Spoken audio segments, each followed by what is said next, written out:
Good afternoon, everybody. I'm Billy Bolden. I serve as the Assistant Dean of Students for Development and Student Leadership and the Director of Sorority and Fraternity Engagement. I'm back at it another week with another episode of SFE Stories, and this time my guest is the Chandler Wilkins. What's good, Chandler? How are you? What's up? I'm doing really well. How about yourself? I'm doing great. It's good to see you. Glad to have you on here. Glad to gain in some of your wisdom and knowledge. That's what I'm gonna prep the people for. So you got to live up to that expectation today. Fingers crossed. All right, you got it.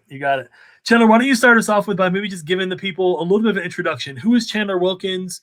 You know, what did you do as a collegian? What are you doing now? What do people need to know? So I'm Chandler Ian Wilkins. I did my bachelor's at Iowa State, Bachelor of Science in Community and Regional Planning. That's where I pledged the fantastic organization of Alpha Phi Alpha Fraternity Incorporated, the Omicron Pod Chapter, back in the fall of 2015. So I'm coming up on the 5 years now, so pretty excited about that. Old head. Yeah, man, I'm getting up there. I already have the bald head, so you know, I'm getting there. Head start. But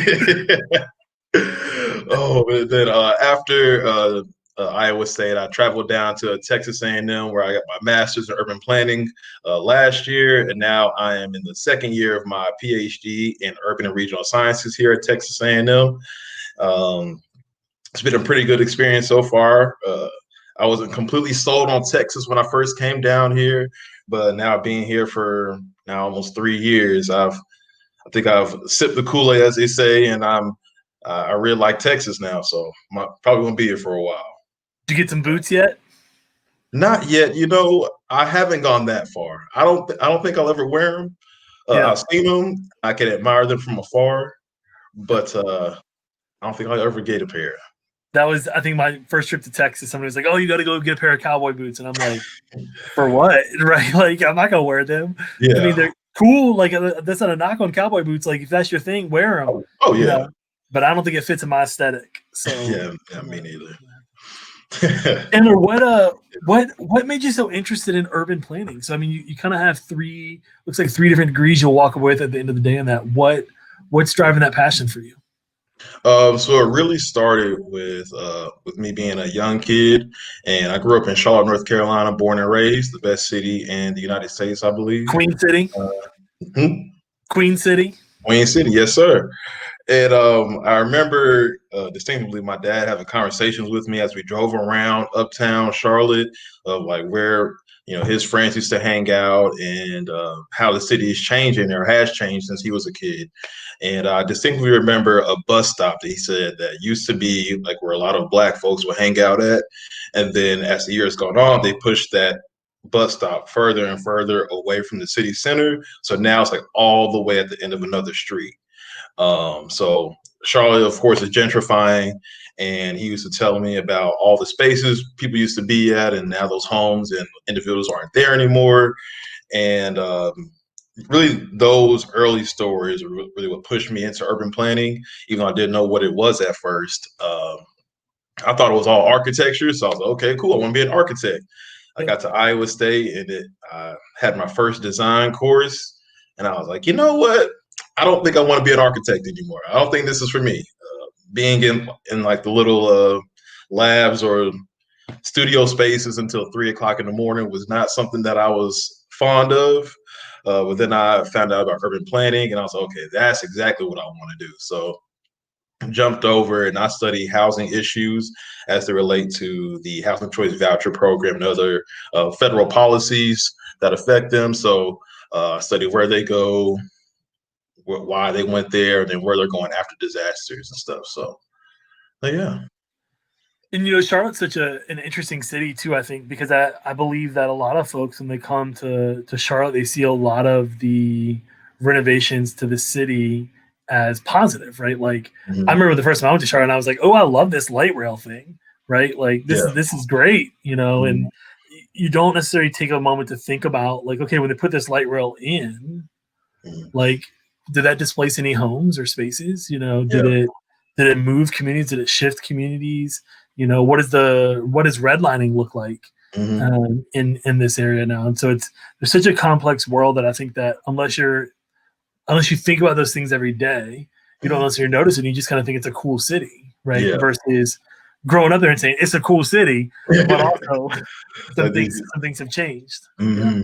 Yeah, speaking of the light rail, I rode the light rail for the first time in years last year, and then I went uptown, and I was in shock of all the changes. I was like, "Whoa, whoa!" And all these different things. I was asking my friends, like, "When did this happen?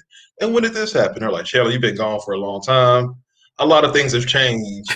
Yes. So just keep that in the back of your mind as we travel uptown. It was a pretty drastic change. Because I remember last summer I was in Charlotte actually for, for work, and we decided we're going to get ice cream. So we just took the light rail up one station to go get ice cream, and then we had to go two more stations, go to a food truck. And I was like, oh, wow, none of this was here when I lived in Charlotte, 15 Yeah. years ago. So, Mm-hmm. yeah. Yeah, it's changing. So what brings a Charlotte, North Carolina native to Iowa State to begin with? So I received a free application my senior year of college. I mean, not college, of high school. And anything free, like as far as the applications go, I was going to take it. So, okay, Yep. let me go ahead and apply, see what happens. And I remember I applied early January, and I got my acceptance like towards the end of January. And then they offered a lot of academic scholarship money, more than what the other schools are offering. So I was like, well, I've never been to Iowa, and I've always wanted to go out of state for college. So we'll see how this goes. And so I just went ahead, packed my bags, and headed on up. Yeah. And then you got here and you just immediately made connections and built all these relationships and became this, great leader that you are. So, shout out to the Cyclone Power because it got you somehow, right? For sure, it did. It really did. So Chandler, what was about Alpha Phi Alpha Fraternity Incorporated that first drew you in, that gave you the insight that that was the right fraternity for you?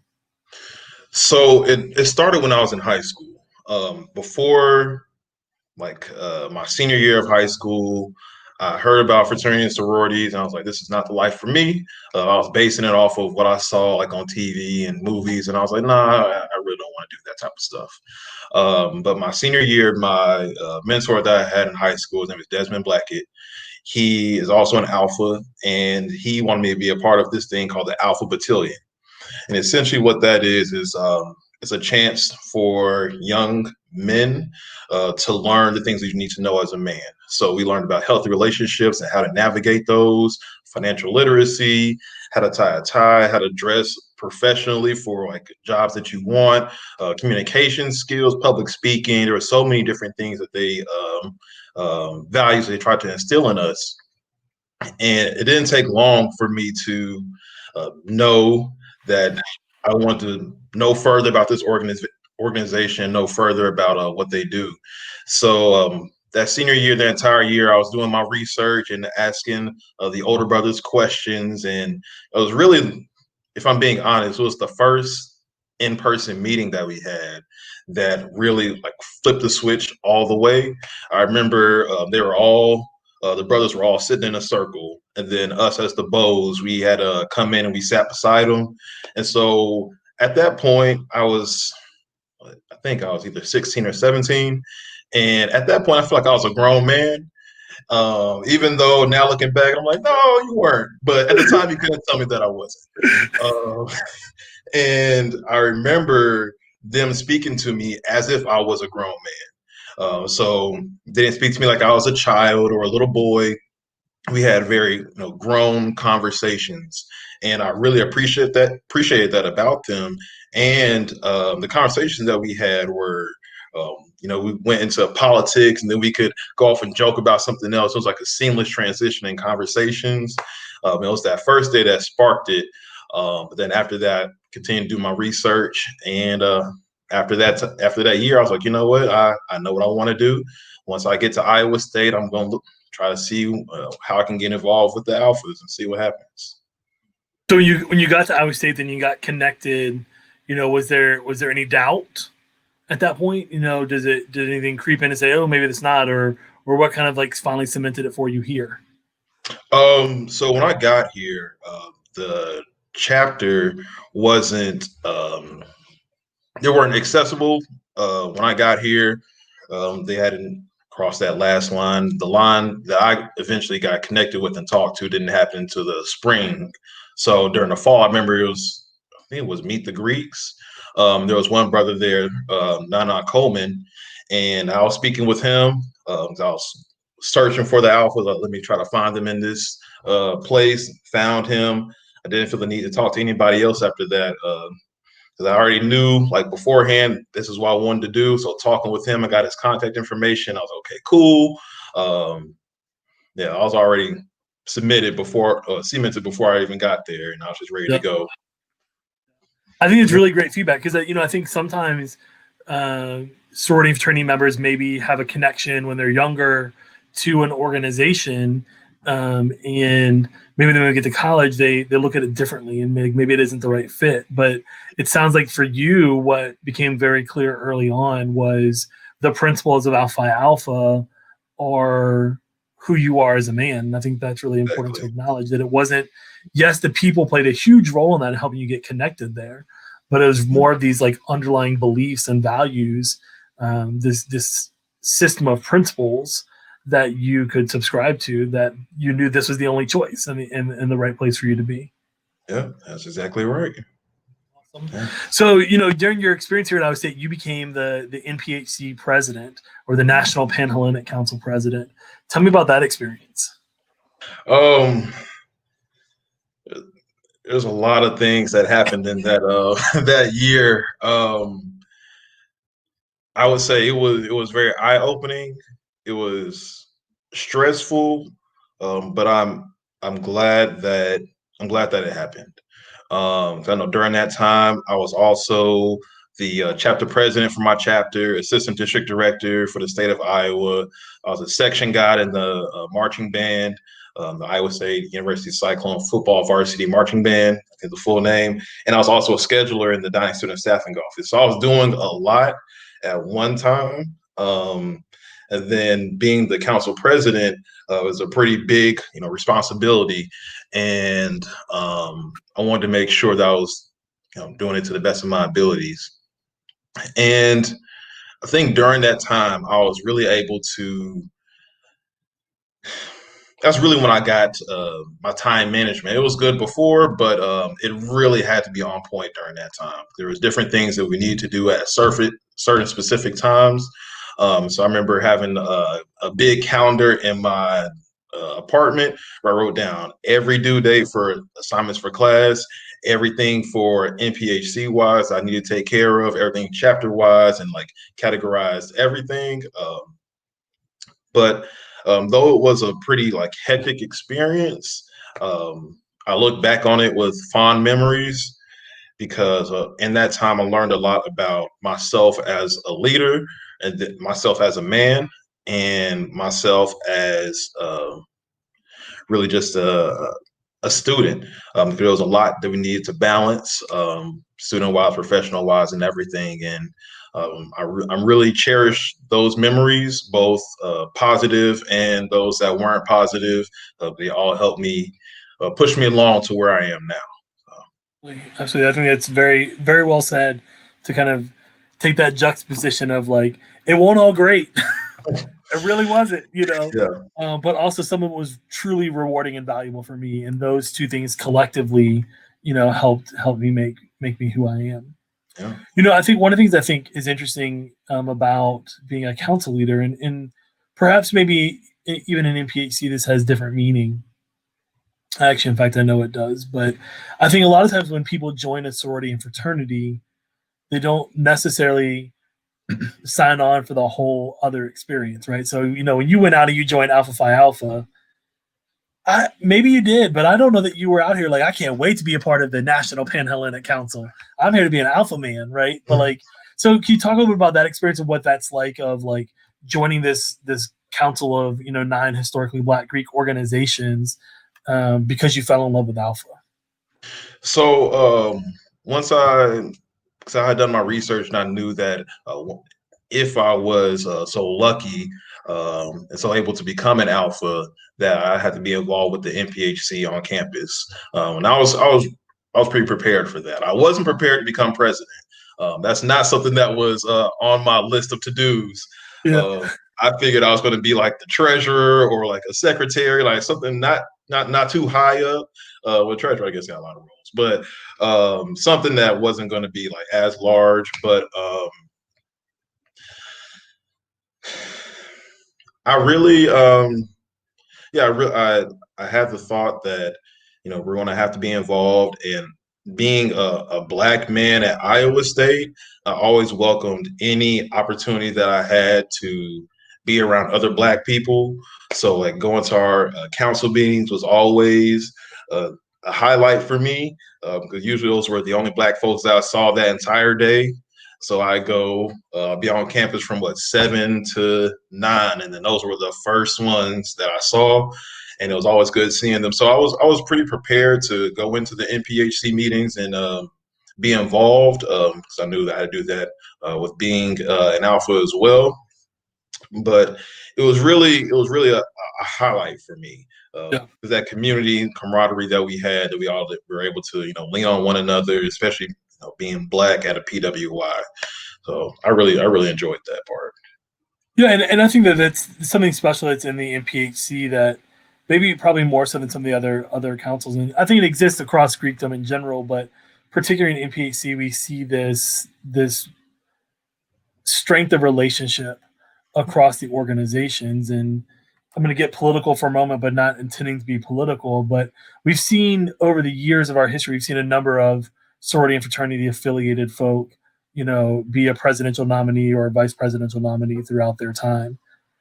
I know in my lifetime, I've never seen a rally behind Kamala Harris than than what we have today. I mean, when she was announced as vice presidential candidate, I saw all D9 organizations come out and say, yes, she's one of us, right? She's a Mm-hmm. member of Alpha Kappa Alpha Sorority Incorporated, and Delta Sigma Theta, Sorority Incorporated stands behind her, and so on and so forth for all the other organizations. And that to me is a very public display, I think, of something that insiders, right, like you and me, who are heavily involved in Greekdom, that we knew about. Mm-hmm. But for maybe folks that aren't as engaged in sorority fraternity, didn't necessarily understand that level of relationship. And we've seen plenty of historically white organizations, IFC fraternities, have candidates run for president and vice president, and I've never seen that level of support across organizations. Right.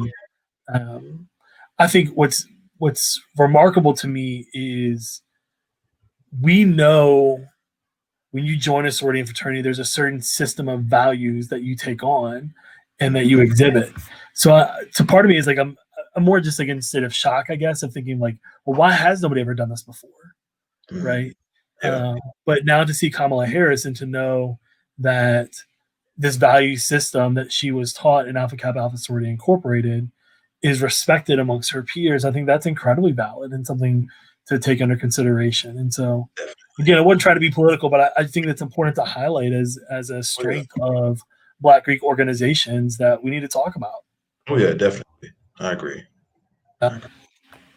So let's talk about that. What's something as council president or maybe chapter president, you pick, right? Either experience. What's something that you're incredibly proud of during your presidential leadership? Ooh, let's see. I think I have one for both. So for chapter president, it was us hosting the first Miss Black and Gold Ball, and I think it was with 10 years, hosting that first one. And I was the chair of that pageant, and Miss Black and Gold pageant rather. And I had never done that before. It was a completely new skill set, and at first I did not know what I was doing. But thankfully for my team and the other mentors and the folks that we had that were helping us along the way, we were able to hold it. But thinking back to those days and those late night meetings and everything that we had to try to get that thing together was so difficult, but rewarding in the end. I learned a lot.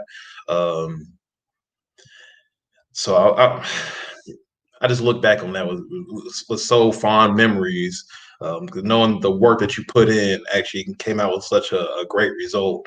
So I'm really proud of that. As far as NPHC president, I would say probably Greek Fest. Um, I can look back on those days with fond memories again. Um, there were a lot of things that we needed to take care of before being ready to do Greek Fest, and when we finally got it all together, then like watching the videos afterwards of all of us performing, it was really a great experience, and both from the pageant that we had, and then Greek Fest. I remember walking home after that, the big smile on my face, like we did it. I'm so happy. It's Yeah. over now. We don't have to worry about that anymore. It's off the to-do list. It's Yeah. done. A breath of fresh air and a sigh of relief. Um, Absolutely. yeah, but those two things were like I would say the highest or the things I'm most proud of through my tenure.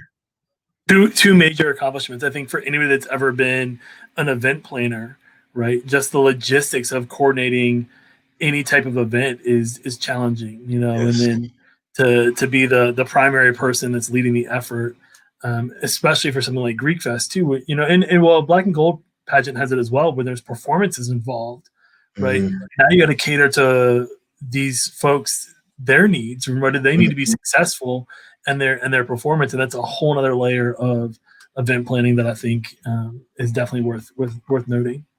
Oh yeah. So Chandler, what's something that you weren't able to conquer uh, during presidency that you wish you had? That like you wish you could have spent more time on it, you could have impacted it differently, that you could have walked away with a solution from it. I guess here goes one of those lower points in my tenure, but towards towards the end, um, there was no denying that there was a rip between the councils. So it felt like it was an NPHC and MGC versus everybody else. We saw from the award ceremony that happened, and the racist chants that were said there, and then the aftermath after that. And then there was a rip between MGC, MPHC, and the Office of Greek Affairs. So there was a lot of brokenness between all of us, and that was something that I wanted to take on to try to find what lasting structural change can we do. Can we get out of these situations? And I don't there with me leaving, that's one thing that always bothered me, that we weren't able to do as much as I wanted to. We weren't able to try to address some of these behaviors and bend some of these relationships, or find any type of structural change to do anything within administration. We just weren't able to do any of that stuff. Um, and so that was one, I know, really big thing that I wasn't able to accomplish that I wanted to. And that really is what motivated me once I came down to Texas A&M to keep the fight going. So now I'm the vice president of University Affairs for our graduate and professional student government, where I'm actively always trying to make sure that our students are safe and taken care of, and getting the support that they need from administration.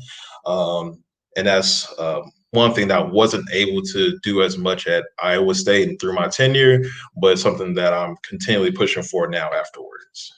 I love to hear that you're still involved in that and that you're still engaged in that space.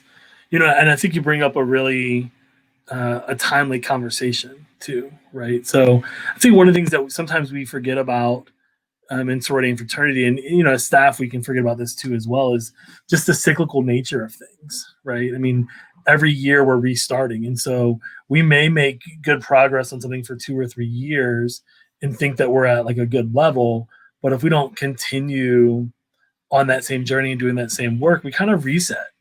We go back to that first step, and then it takes us several more years to get it to where we are. And as student leaders are changing, as professional staff in the office is changing, as chapter advisors, come and go, all of that adds that dynamic into that reset. And so I think that there's no time like the present, one, to have difficult conversations, Mm. and to share with each other what's going on, how we feel, the impact of us in that experience, the real implications of one choice leading to another choice, leading to an action or behavior, and to start thinking about what is it that we need to do differently. You know, Yeah. the systemic structural process of new members coming in and graduating from an organization with a year, 2 years, 3 years, 4 years. We can't change that, right? Like that's always going to be a part of the system, but what are the other parts of the process that can change, right? Like where can we input new pieces in new member education? What can we do with our officer transition? Where can we develop alumni training programs? So I think there's lots of different places within the system that we can implement those changes that are necessary to build a better community and Yeah, to build a place where everybody feels welcome into the space. So for sure. For yeah. sure. So Chandler, tell me about maybe a favorite memory. Like when you think about being a member of Alpha Phi Alpha fraternity, what is a favorite memory that you could share with folks? Oh, a favorite memory. There are so many. So we'll Um, take it as your favorite moment memory right now in this moment. And 20 minutes from now, you can pick a different favorite moment just to give all your favorite moments, their space in the platform. But for today, we're gonna take the favorite moment from right now, today, let's in this see. moment. Right now, today, in this moment, my favorite moment will probably come from 2 years ago. I was out here in Texas, and the chapter they drove down from Iowa to where I am in College Station, Texas. 'Cause it was our spring breaks had finally matched up, and so we were going to go to New Orleans for spring break, and Ball wasn't able to be on that long road trip down. I was able to be there for the road trip to New Orleans, and like that entire trip was great. I still have great memories from that. Our car rides over there was hilarious. Of course, we had a lot of jokesters and everything. So the I'd say that was probably one of the right now like one of the best moments. We're able to meet some charter brothers from Omicron Pod chapter. Um, Now, two of them, if I'm not mistaken, live in Houston, and we're able to meet a few back then. So it was that trip altogether. Seeing the guys again after a year of not seeing them was really great, and catching up with them. And I'm ready to do it again whenever we can. Time and Yes, yes. right now it's not really allowing for Right. that. Whenever we can, I'm ready for it. Yeah, I'm a firm believer in time in a car together is a great place to build a relationship. It doesn't necessarily matter where you're going, but spending time together in that vehicle forces you to learn a little bit of things about each other, um, the good and the bad. Much of the same way that eating a meal with somebody does, right? And I never really met somebody that had a bad time when they're eating dinner. So, if you're looking to build a relationship with somebody, you need a road trip or you need to get dinner. Those are the options Two to options, right? do well. Oh yeah, for Awesome. sure. Well, Chandler, it's hard to imagine, but we're coming to the near end of our time here today. It's been great catching up, but I do want to make sure I get to ask you our three final questions that we love to ask all of our visitors before we get out of here. And so I want to start with the first one and ask you, is there a line from a poem, a creed, an anthem, a song, part of a text that you learned as a part of your experience in Alpha Phi Alpha Fraternity Incorporated that sticks with you today? Yeah, there are a lot, but the one that comes to me immediately comes from the poem "If" by Rudyard Kipling. If you can trust yourself when all men doubt you, but make allowance for their doubting too. Um, so imposter syndrome is a real thing that a lot of, especially our Black and Brown community, suffers from, especially when we go to like these predominantly white spaces. And there was a lot of times at Iowa State and now at Texas A&M that I've doubted myself and my skills and my abilities of what I could do and what I could contribute. And it took me stepping back and truly remembering who I am as Chandler Ian Wilkins, and knowing that I have all the tools necessary to be successful and accomplish the things I want to accomplish. So it really goes into trusting myself, knowing that I'm making the right decisions, and knowing that I'm in the right place, even though folks may tell me that I'm not, and try to discourage me from being in certain places and spaces. I know that trusting myself that I'm supposed to be there, I'm meant to be here. You can't tell me otherwise. Love that. It's such a powerful statement. And we started this conversation today by saying you're going to have to drop some wisdom and knowledge with people today, and you fulfilled that. So no imposter syndrome on this call today. I don't know how you felt when you joined on today, but for sure you are every bit of the greatness that you aspire to be. So don't forget that. Thank you. What about something that you are maybe reading or watching that you want to share with folks? First of all, first off will be the NBA, and I'm a little disappointed in how the finals turned out. I was hoping for a Lakers Celtics historic feud, uh, Yes. and my guy Kemba Walker is now in the Celtics, and he was a Charlotte Hornet for such a long time, and I want nothing but the best for him. But unfortunately, Miami just played a little too good for them. So Heat Lakers. So I'm really excited to see that because I love basketball. I love before the bubble, I was watching old games on NBA TV, watching Jordan score 60 points. I Yep. needed something to keep me going. So definitely that. Then actually, I have the book right here on my desk though.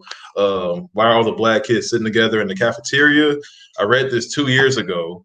And I've highlighted and underlined things, important things, and I found myself, especially this year, having to break this book out so much for like different meetings that I'm in. And so instead of just walking back and forth and getting it from my bookshelf, I'm just gonna keep it right here on my desk. Right on your desk. Yeah. Pull it out like, okay, page 37 says this, and it relates to what we're talking about here in this meeting. So those are two things right now. I love that. Now, do you have a lot of reading in your grad program, or is it Yes. more project based? A lot of reading.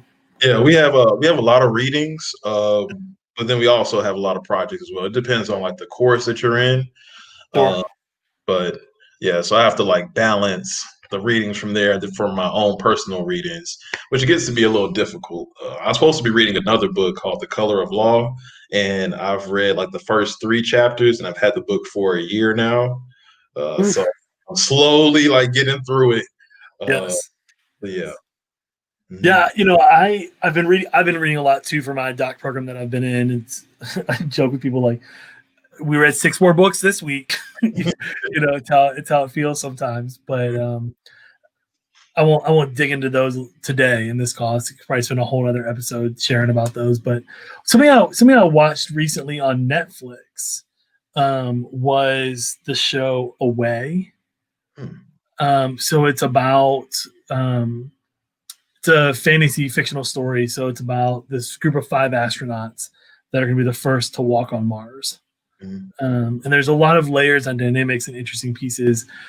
I like shows like that where it's kind of there's a plot line and a story, and it's fictitious, but there's enough here that could really educate you as well if you really look into it, Yeah. and just understanding and some cultural differences. So it's 5 astronauts that all represent a different country, Mhm. that have to like work together to land on Mars. And so Interesting. it's interesting. Yeah, it's interesting. I may or may not have binge watched it when I was supposed to be doing other things, but yeah, I think that's what happens sometimes. So I'll have to check it out then. yeah. Yeah. All right, Chandler. Last question for you today. Probably the most important question that we've asked all day, All and right. that is, what is it that brings you joy in life? Oh, what brings me joy? It's like the little things for me. Um, I know the first thing that came to my mind was my to-do list and like knocking everything off the to-do list. And then just looking, so I still write my list down on paper because I can't do it on my phone. It's not the same feeling. Actually, I have one of my lists right here. But just not marking things off, and at the end of the day, knowing that I accomplished everything I need to accomplish that day, and so I can just relax or do whatever I need to do. Then, I've taken care of all my tasks. That's like one of the biggest things that brings me joy every day, just knowing that I finished everything, it's all done, and I can get ready for the next day and write out my list for the next day.